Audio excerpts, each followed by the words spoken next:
Content on this production is for entertainment and informational purposes only. It is not medical advice, nor is it intended to substitute medical treatment or diagnosis. Seek medical help if you believe that you are suffering from a mental illness or are a threat to yourself or others. By using any or all of the information provided, you do so at your own risk. Any application of the material is at the listener's discretion and is his or her sole responsibility.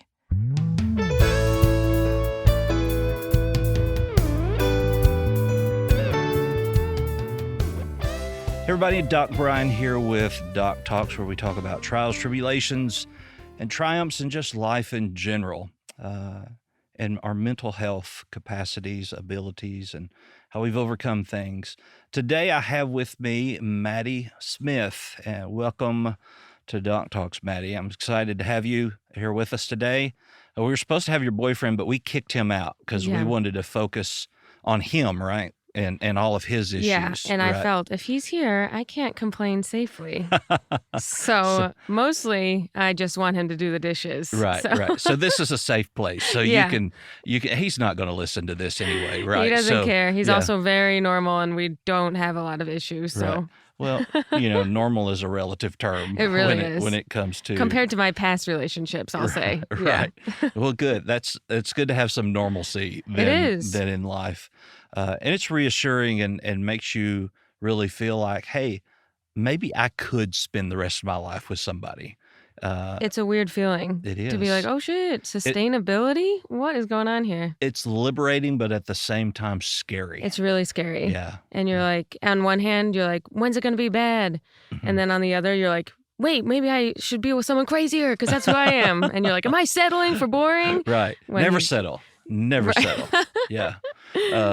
I had a client one time. I said, you should never settle for someone that you feel like isn't equal to you or better. Mm-hmm. And they said, well, then I will never find anybody. Wow. And I was like, keep that energy, but let's take it down a notch or two. Confidence makes people lonely. Right. So, Maddy, from what I understand, if I remember correctly, you grew up on the East Coast. Mm-hmm. So what part of the East Coast? I was born in Buffalo originally. Okay.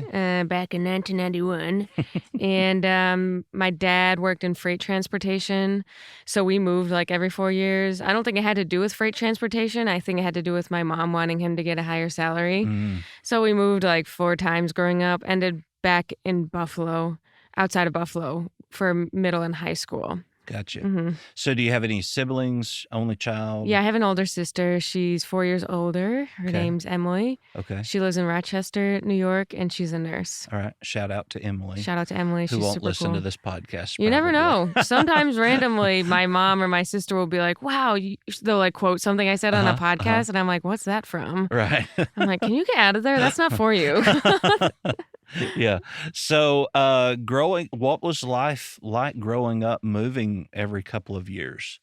At the time, I thought it was chill. I mean, because I always was like, I got very involved in like looking at new houses with the family, and they were like, oh, this town you can walk to the ice cream place, and you're like, blah, wow, I'm so excited. But looking back, I always left when I had strong friend groups developed.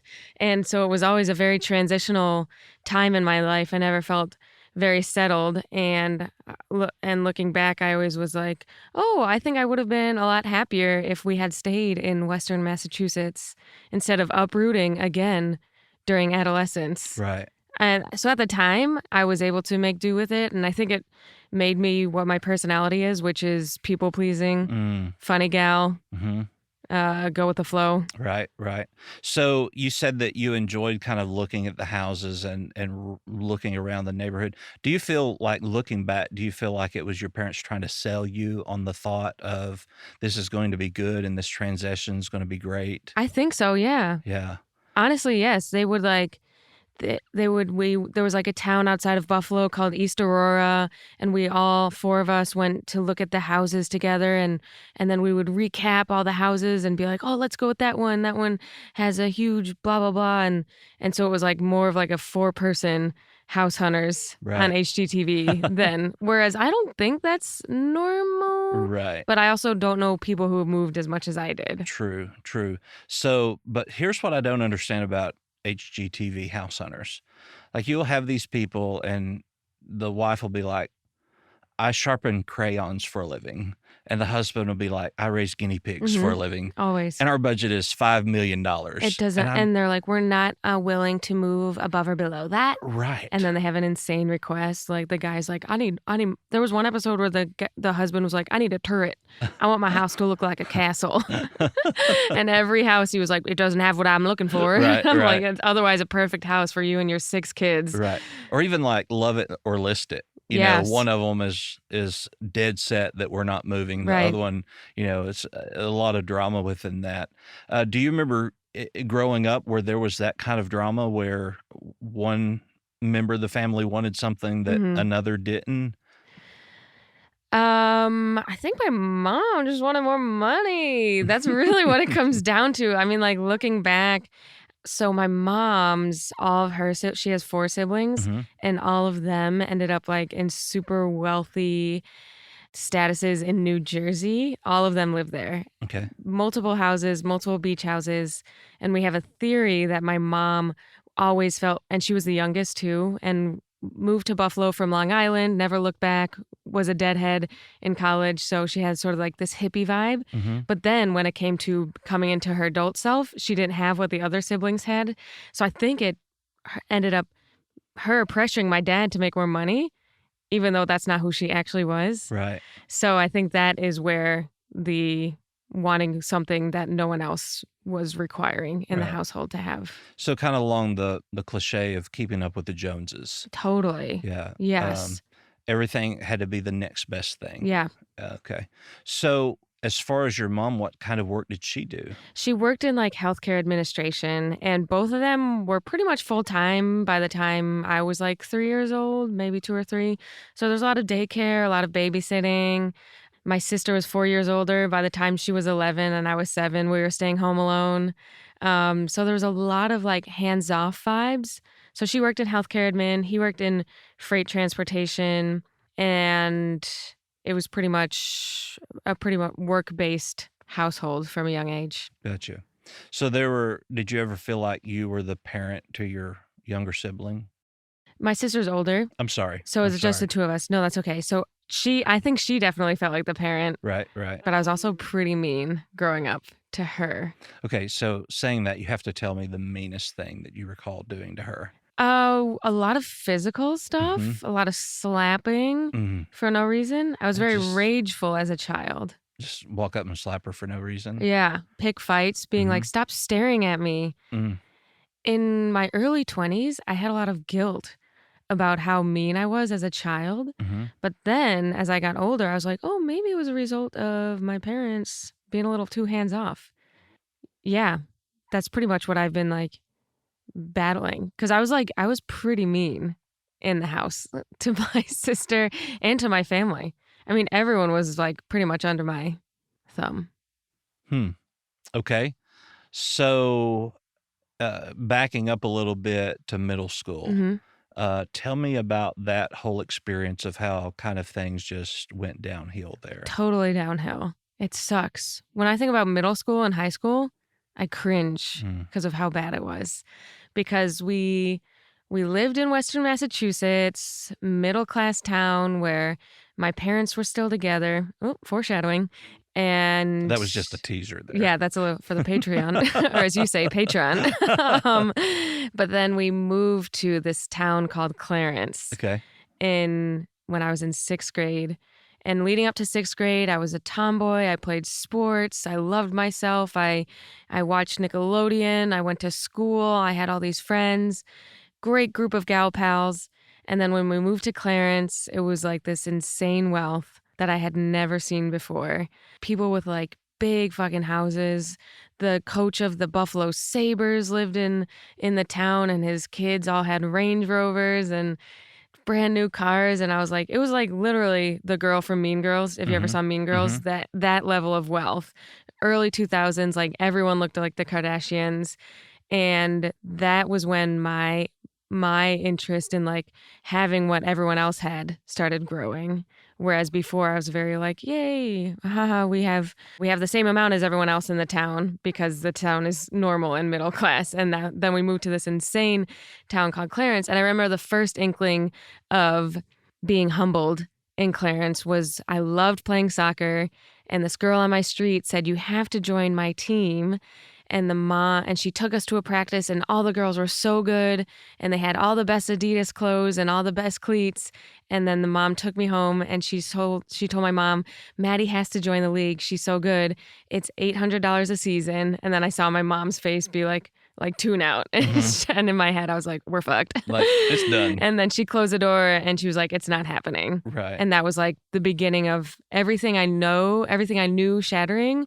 I never knew what it was like to not have access to things that you wanted, to have different tiers of things. And that went from soccer to music lessons to cars to swim team. Everything cost more. And I didn't have access to pretty much my life outlook shifted. Because if you asked me when I was 12, what's your life look like? I'd be like, oh, I'm going to go to college on a soccer scholarship and I'm going to crush it. And I had all these hopes and dreams. And then if you asked me age 13, I would have been like, yeah, I don't fucking know. Maybe I'll work in human resources because this whole school and this whole town has took me down a notch. Right. So it was kind of then that you realized that your childhood wasn't really normal because while you were being able to, for lack of a better word, keep up with everybody else, when you moved to this town, the cost was so absorbent that you came to the realization that you weren't going to be able to keep up. Yeah. So at 12, which is a really young age to have, your dreams shattered. So rude. Yeah. In my opinion. Right. Do you recall how you felt? Like, what emotion came out during that time? Oh my gosh. Because you were already mean, so. I was already mean, first of all. And then I remember begging my mom. I was like, cover my birthday, cover my Christmas, just get me into this league. And it was shut down. I was like, and you can't work when you're 12 to pay it off. What am I, lemonade stand, babysitting? It's not going to pay it off. So I remember feeling even more rage coming out. By then, I think it turned more inner, more self-hate. I don't think there was as much outer because my sister was by then looking at colleges, so the focus was more on her.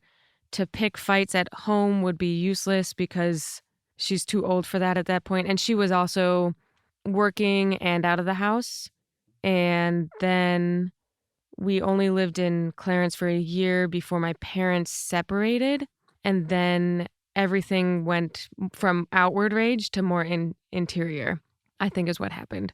So it went from me being like, you suck, you're dumb, I hate you, to like, you suck, me, Maddie, because you don't have what these other kids in town have. And I was beginning to see like, oh, well, Alexa Krabs is on the Premier League and look at her. She's going to go, and I'm in 6th grade. I'm being like, well, she's obviously going to be a professional soccer player because look at her big fucking house that smells like vanilla on the inside.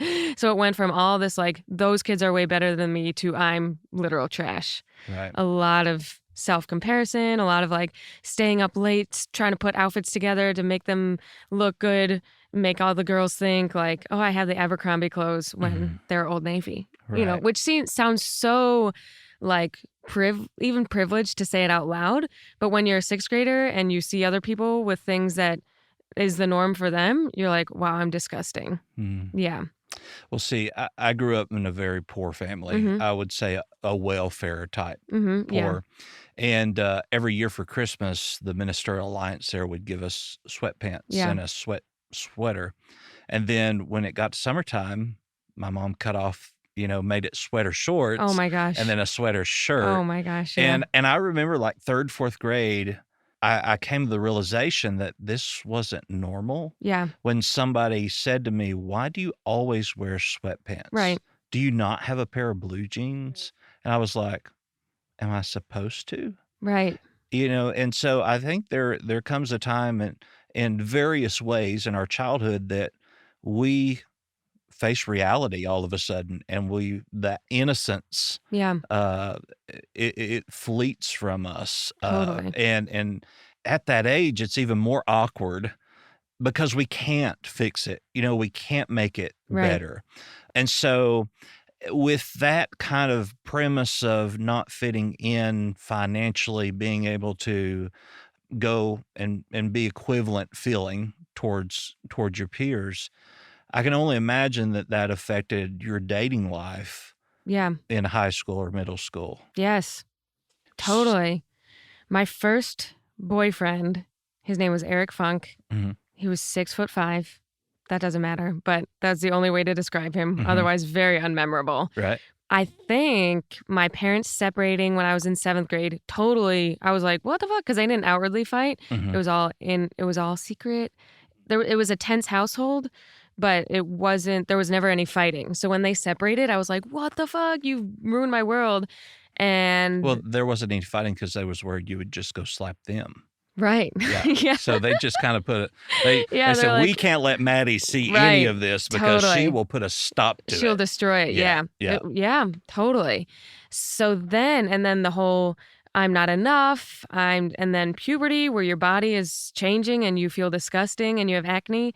By the time I was in 9th grade, met this guy through soccer.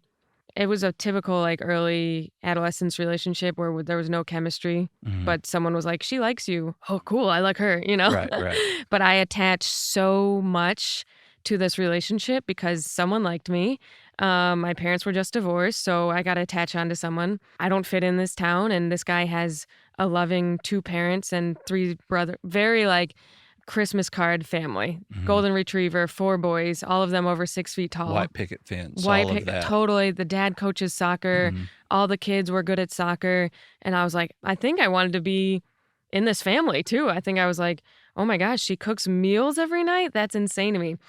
And so at the same time, I wanted to be ingrained in this family. And I felt kind of like a peasant Mhm. compared to this guy because I was by then, living with my mom in literally like a 1-bedroom house because after the separation, my dad moved to Buffalo and my mom and I moved into this house with like a gravel driveway and like overgrown lawn and a trampoline that was broken, like typical trash. And everything about it made me feel inferior to him. And it just made me latch onto him even more. Right.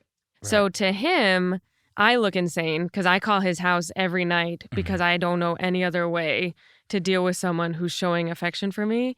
And that pushed him away so much that by the time we were 6 months dating, he like did not even talk to me. And then we dated for like 7 more months, during which I literally lost my mind because he wouldn't text or call me. And he showed no affection for me. And then we started like hooking up. We did like everything but sex. And then I attached even more to him. Mhm. And to him, it's like a 14-year-old seeing tits for the first time. Right. And so he extends it longer. And to me, I'm like, why does he hate me? And it boiled Right. even more. And so do you think he kind of kept you around, for lack of a better word, like a charity case because he felt I think bad so. for you, but he didn't want to be with you, but he didn't want to Yes. look like the guy that just put you out? I honestly think so because I was so into him. My life revolved around this guy who fucking hated me. Mhm.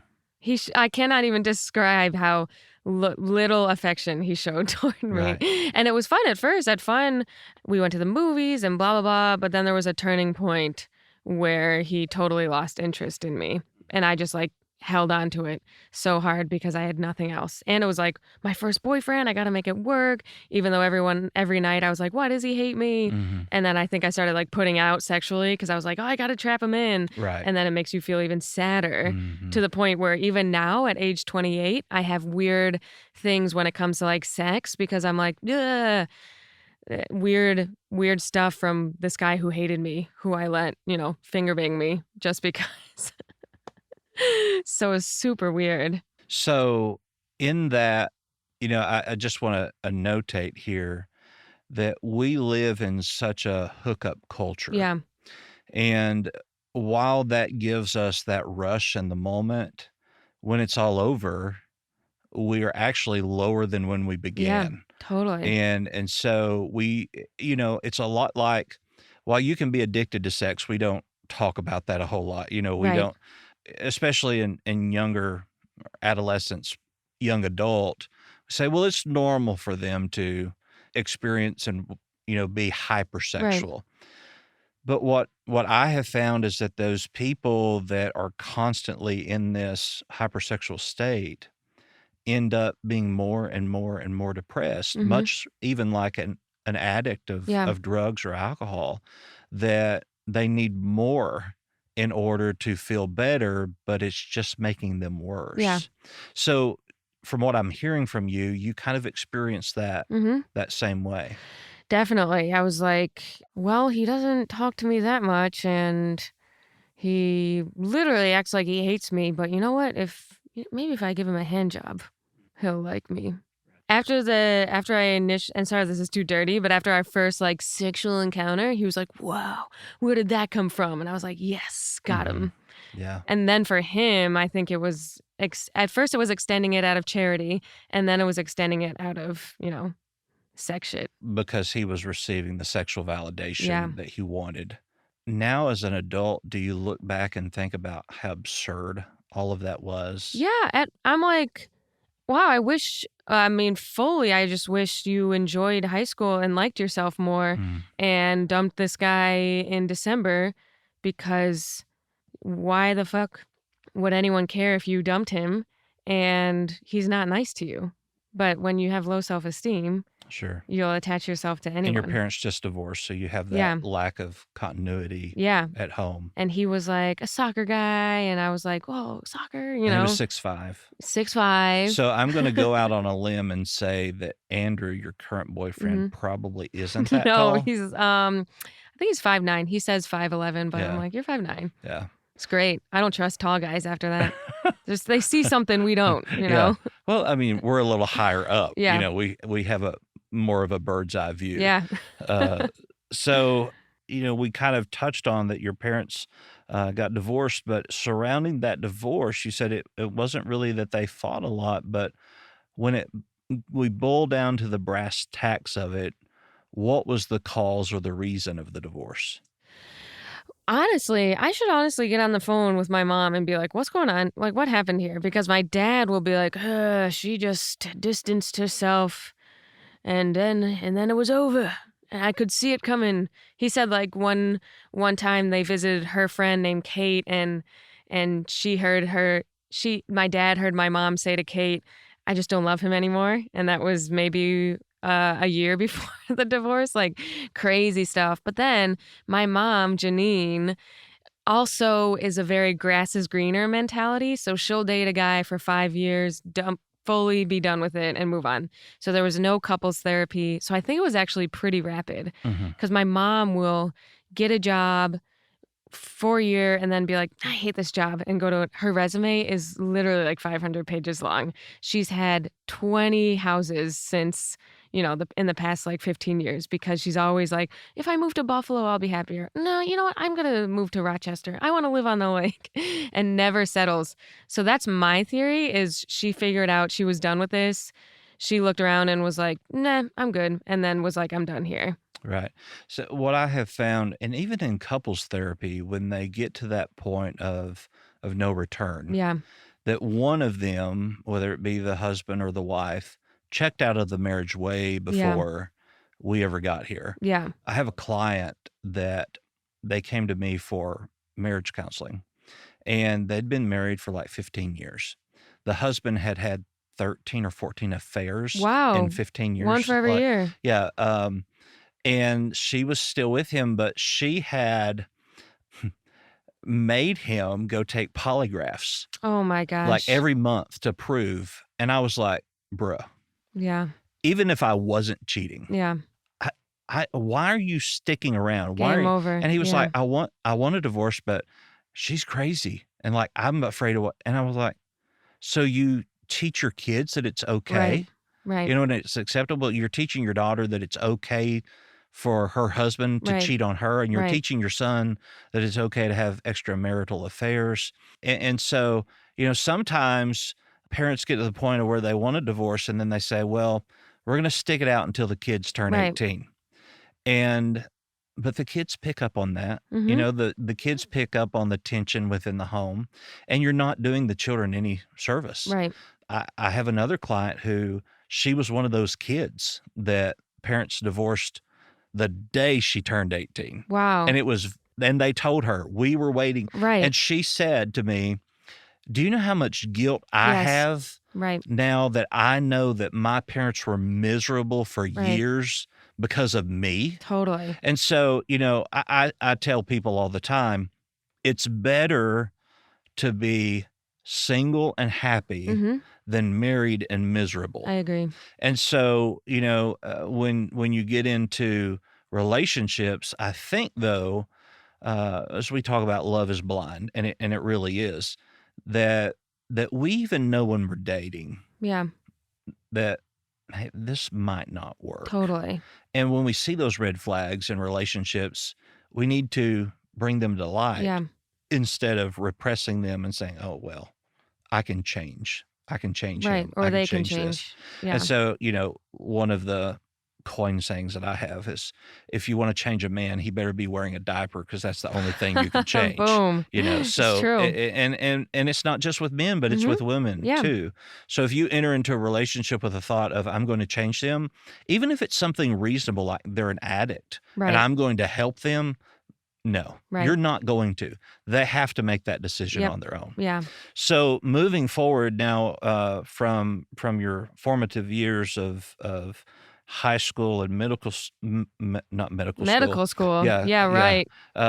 She's the doctor comedian here. Is it Ken Lee, who was a medical doctor? Oh, Ken Jeong? Ken Jeong. Yeah. He's funny. Hilarious. But, a lot of people don't believe that he was actually a medical doctor and left his practice Why wouldn't you? to pursue Yeah. a career. Yeah. And that is stupid. Yeah. But it's not, because we should pursue what really makes us happy. I agree. And our dreams and our aspirations. I feel like the pandemic makes people believe that even more. I've had a lot of people quit their 9-to-5s to do more gig-based work so they can be more creative. They're Absolutely. like, fuck it, I'm done with this shit. Right. Yeah. Right. And I think the pandemic too has also made us realize that there are a lot of things in our life that we don't need. Yeah, totally. And, it's kind of like you appreciate your friends, but now that you can't really see them, or you're not supposed to see them, that you appreciate them more. Loneliness really does make the heart grow fonder. Yeah. You had said in this that you kind of fell out of love with him. And I would propose to you that it's impossible to fall out of love. Mhm. And we'll talk about that Okay. in the second part of Interesting. this, of Doc Talks DX. So you definitely want to stay listening to this and switch over to the next podcast. But I find it interesting here. I'm sure our viewers, or not viewers, because they're not looking at us. So I have a face for radio. So, I'm right where I need to be. The listeners don't know, but I kind of have a questionnaire here. And I find it very interesting that you said here you had another boyfriend in sophomore and junior year of high school who was really rich and who is now gay. So are you one of those girls that turns men to their feminine side? Because I've had women come to me and go, every man I've ever dated became gay. And I'm like, you ruined him. Gosh. It's your fault. No, I don't think so. Okay. I think this was just a guy who, he wasn't ever, we dated and I met him right after the tall guy and I broke up, and him and I hit it off right away. We talked a lot, we riffed a lot, we made fun of each other a lot, and I was like, whoa. Did you slap him too? I didn't slap him. Okay. No slapping there. By then, I had such low self-esteem that there was no energy for slapping, But I was like, wow, this is relationship material. We vibed so much. We talked all the time. He was really smart. Both his parents were doctors. He loved fashion. He loved raw denim. He loved fashion blogs. He was on a fashion blog all the time. But I took it more as, he's metro, Right, what I right. mean? But when we started doing sex shit, which was maybe a year into our relationship, I was very hesitant And I think I had baggage from that original relationship. Sure. And then once we started doing sex stuff, my brain started being like panicking about the relationship because I was like, ah, it's just like before. It's getting sour like it did with this other guy. And then I think I self-sabotaged that relationship and kind of like turned crazy. And then by the time that happened, he was applying for colleges, and I think he started checking out as well because he was a Right. year older. So let's talk about you applying for colleges. Yeah. From what I understand, you really weren't given an opportunity Yeah. to apply for the college that you wanted to go to. Again, shut down in my dreams. Mhm. You know, they move me to Clarence. I get bad at soccer because I'm not on the Olympic development team. I get bad at the instruments because everyone in Clarence started 2 years before me. Everyone is better than me at everything. The pool is higher. I'm not the lead in any plays because everyone there has Broadway parents. So then when I start applying for colleges, I'm like, why don't I get the fuck out of here? And I start looking at like UCLA and like UMass and like all sorts of different campuses. And my dad sat me down in the living room one day and he was like, he doesn't even live there. He came in from his apartment to our house to be like, why don't you cut that college application list down? And why don't we look at some SUNY schools? Why don't we do UB, Geneseo, and I'll take you around the schools Mhm. there. I was like, it was like a stab. I was like, how dare you? Because when you're applying for colleges, you're like, I'm going to get it. And I think I saw my rich boyfriend who was a year older. He was applying to Wesleyan, Vassar, all these crazy, crazy schools. And again, there's that inferior feeling of like, I'm going to be just like him and I'm going to go to the private schools and I'm going to go to camp and academic camp and be like him. And then they were like, no, you're going to apply to SUNY Buffalo Mm. and stick with that. Yeah. So was there ever a point in time there with your parents that you kind of felt it would have been appropriate to revolt and apply for UCLA? I think I was like so depressed by that point that I was like, sure, whatever. And you know what was crazy about it? They didn't even pay for any of the college. So I'm glad I don't have $200,000 of debt, but at the same time, it's like you don't help out. When I got accepted to Geneseo, which was where I went to college, which was supposed to be one of the better SUNY schools, my mom immediately was like, how are you going to pay for that? I was like, okay, if you're not going to pay, then why didn't you tell me that in 7th grade when I started to spiral into depression and get bad grades? Why couldn't someone say, we're not helping you, so work hard in school? There was never any motivation. You guys didn't guide me at all. And now I have not great grades and I have to go to a SUNY school Mhm. and I'm going to spend the next 4 years blacking out because Mhm. I have so much resentment about this. Yeah. Resentment, but also zen. But it was just like they didn't help me and yet and I think it was because my sister was also depressed in high school because we moved so much and she's literally like a genius, like Mensa genius. And so she was applying to like Brown and like all these other schools and they didn't help her at all either. And so by the time she went to school, she got a full ride to UB or whatever.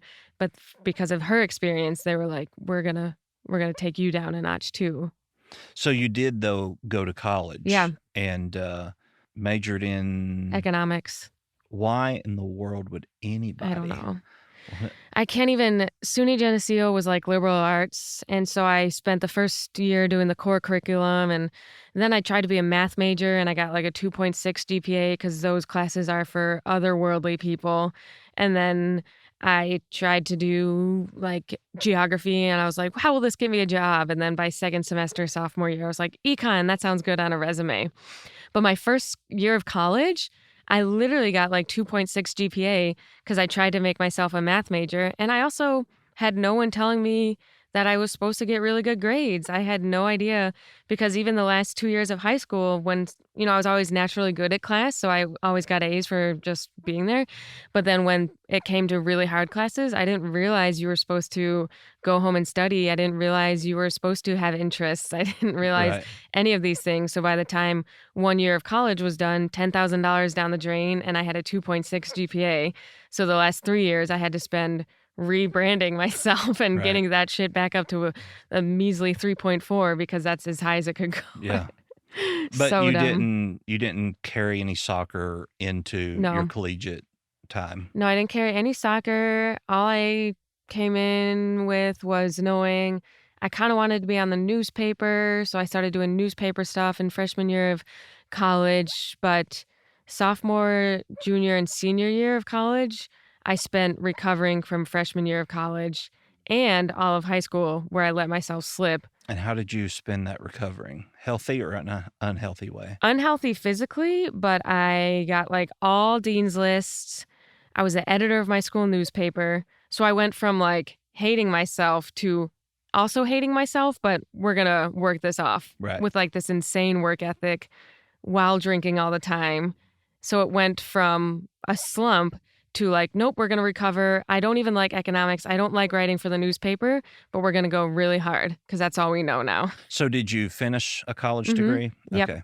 So now you have like a $40,000 piece of paper. Actually, yeah, Yeah. exactly. 40, yeah. You know, one thing that I've talked about on other podcasts, and I just, want to reiterate, it is not necessary for everybody to go to college. I wish and again, living in Clarence where all the guidance counselors open the book and they say, where are we going to go? Rather than what do you like? Mhm. What are your goals? But Right. for a 17-year-old who was raised in this world where everyone has an SAT tutor and everyone's trying to go to the schools, you're like, yeah, I guess I'll do that too. Right. And so what happens is now we have like Fortune 500 CEOs that are Right. committing suicide. Right. Well, they have worked themselves out of a job Yeah. because they don't like their job anymore, but they would have to downgrade and then they wouldn't have the lifestyle. Yeah. And then they're a disappointment to their family. And so they just don't see any way out. And so I think that it's imperative that we understand that college isn't for everybody. Yeah. Trade school isn't for everybody. But whatever your passion is, you need to go for your passion. But also it's okay for your passion to be your side hustle Yeah. until it can be your main hustle. And what I have found, which this is my first time to New York, I have friends that live here. Oh, yeah. The best man in my wedding lives here in New Mhm. York, which he hasn't called me back about taking me out to lunch or Wow, anything yet. bitch. But he is really busy. I find though that with people who are in, for lack of a better word, entertainment, Mhm. there are two people. There are those people who get it. I have to have a job in order to support myself, Right. work 40 hours a week doing this, and then I'm going to spend another 40 hours a week focused on what I really want to do. Right. Then you have the other side of that goes, if I have a 40-hour a week job, I'm not going to have the energy Right. to invest. And then they end up not getting anything Right. and having to leave the city. Yep. And not having an opportunity that they could have created for themselves Right. because they were unwilling. I've always said, even with a doctorate degree, I'm not too good to work at McDonald's. Yeah. I will do whatever it takes to support my family. But I think that people kind of get into this ideology that I can only do one thing well. Right. So let me do one thing. And that is so untrue. If you look at any of the successful business people today, you will find they don't own one business. Right. They own collaborative businesses and even businesses that are so completely apart. I think when I think about business and success, I immediately think of Gary Vee. Mhm. Yep. And he has a wine liquor store, but then he has a marketing company. Totally. And then he has a speaking, self-help, how to get successful and that. And so we get so focused on what we want to do Mhm. that we hyper focus on it, which then leads to failure. Yeah. But it's not just in careers. We can do that in relationships. We can do that in any type of thing. So I think it's important for us to note again to any of our younger listeners that there is no need to have a $40,000 piece of paper hanging on your wall. That doesn't prove anything. I know. All it proves is that you went somewhere for 4 years and you completed a bunch of work Mhm. that may not have any relevance to anything that you need today. Right. I took algebra 1 and 2, trigonometry, calculus. When I got out of school, I didn't know how to file an income tax I know. return I think about this all the time. or balance a Yeah. checkbook, which, nowadays that's kind of old school. Yeah. But I'm from Arkansas. We still write checks, Yeah. you know. Oh, it's so cute. So, you know, we lose these practical skills, which then makes us feel like we are not equipped. And then with that feeling, and then this failure of, you know, we kind of as children and even in adolescence, maybe not so much with your story, but we're kind of hyped up in you can be whatever you want to Yeah. be. If you want to be the president, you could. And, you know, used to, I would be like, well, no, I couldn't be the president, but now anybody could be the president. Yeah. I mean, literally Yeah. anybody can be president. So it's one of those things where we've got to make sure that we focus logically Yes. on and realistically on what we're doing. So once you get out of college, I read this sentence and I was like, no, this cannot be right. Like, which once again, deep South, you know, comfort food, everything that's bad for you. Yeah. But you started focusing on food justice. Yeah. Now tell me about that. Yeah. So, it was like 2012 when I was in college, and the local food sort of stuff, Michael Pollan, all this stuff became very trendy in this was, you know, when Obama was president, and things like food justice were very like, ooh, that could be fun for me to tackle, versus not that that's not a real issue, but it was a very, you know, trendy topic. So I decided to go a little bit into like food access issues, and I did like my econ thesis on food policy that affects food access, you know, taxes on soda versus, you know, supply chain stuff like that. And so I was like, yeah, I'm gonna work in this, I guess. I mean, I was passionate about it, but I wasn't like, this is my life. But by then you're like, oh, well, like, I gotta pick something. I'm about to have a lot of debt. So I worked at this place called Food Link in Rochester, New York for a year after college. And they're like a food bank. They serve 10 regions, the cans, blah, blah, blah. But they also have this new department that actually buys like wholesale fruits and vegetables and sells them at very low costs to low-income people in Rochester. So I worked with them to help neighborhoods get fruits and vegetables because they don't have them at their stores. And that was actually a sick job. I was like, I'm helping people. I'm working in fruits and veg. Pretty cool for me. There was a little emptiness of like, is this it? You know, I hadn't been outside of upstate New York in 10 years. And I always had this like secret thought of like, I'm really funny. Should I do stand-up? There was like a stand-up scene in Rochester, but I was like, I'm not doing it here. These guys suck. So it was like kind of always in the back of my head. But while I was working at Food Link, I was always like, I could work here forever. I could do this. I could maybe get a master's in public health, and that's that.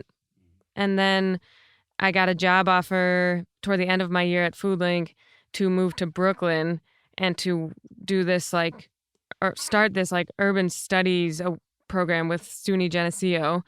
And it was like this new program that I would guide. And I was like, the minute they offered, I was like, yeah, let's do it. Mm-hmm. Which showed how Desperate. fair weather friend, desperate and fair weather friend I was to this thing that I thought. It also made me have an existential crisis because I was like, wow, I just put all this time into food justice. And with that, I moved to Brooklyn for this whole other thing.